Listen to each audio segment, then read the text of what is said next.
What is up, camera? Got a question. Which do you value more, the word of God or the word of science? So, I'm not sure where I'm going to go with this, but we'll find out. So firstly, what do God and science have in common? Firstly, they're just words. They are just words. So let's talk about like God. God is a word. Just like dog. Kelly in the back, dog is a word. Do you know what dog and God have got in common? They're just the same word, but spelt backwards. And they're both insufficient, tools to describe what is. The word dog is not a dog. It is a word that we use to describe a dog. A dog is just how we make sense of this creature. So God is much the same. Science is much the same in the sense that we are using tools to try and understand reality. But let's go back to religion. So from what I understand, there have been about 38,000 religions recorded in history that we know of. 38,000. 38,000, okay? And people think that one, because of some book, is the one. It's fucking delusional. I say that in a loving way. But 38,000 religions, let's say, so one of them is, that just makes no sense.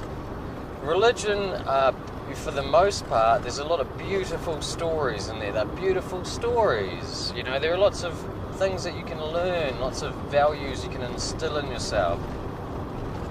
There's some beautiful stories in religion, but this, Spider-Man, the comic book, is a beautiful story as well.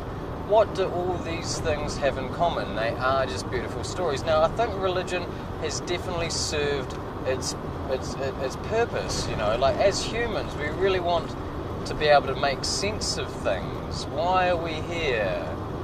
This kind of thing. And religion has given people that for years, and I think its time has come.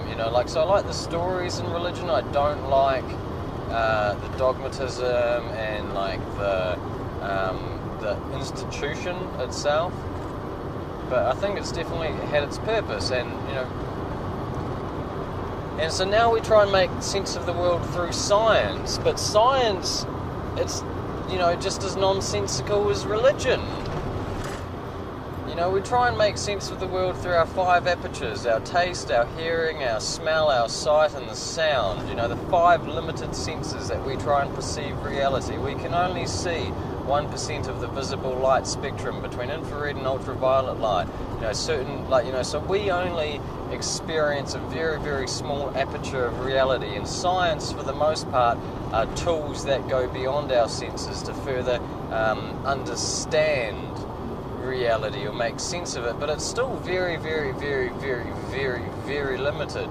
You start looking at things like quantum physics or astrophysics and things like that, and they're tackling some of these big questions, and they're doing pretty well. But like science is still one step away.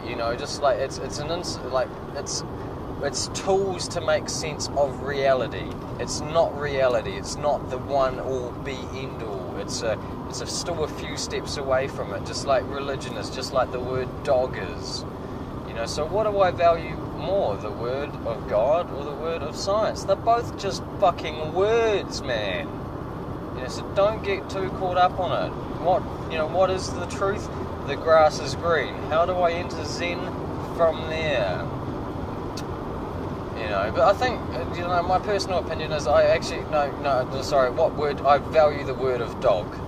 I don't value the word of God. I don't value the word of science. I value the word of dog, because, we've got it wrong all along. It's not God, it's dog. It's God backwards. And I think people we're a lot like dogs, like philosophical dog, if you will. We look at the world in one of 4 ways. We want to chew it. We want to chew it. We want to play with it. We want to eat it, or we want to fuck it, or we're just like, oh my god, get to go in the car. We get to go in the car. It's my favourite thing ever. Get to go to public school. That's my favourite thing ever. Get to go You know, see my friends, eat a stick. That's my favourite thing ever. So we're kind of like a philosophical dog in that we look at the world, we want to eat it, fuck it, play with it, or we get really, really excited by whatever happens at the end of the nose, because the dream does begin at the end of the nose. And you know, that's the secret that we need to take away from these almighty dogs, is that the real dream begins at the end of the nose. You can make sense of it through religion, you can make sense of it through science, you can make sense of it through however you want, but making sense of it isn't living it. It doesn't matter. How you make sense of it is going to be different how someone else makes sense of it. So let go. Everything's a subjective experience of itself. Let go and just enjoy it, because the dream begins at the end of the nose, and don't worry about what's happening at the end of somebody else's nose, because that's up to them. So, yeah, thank you, dog.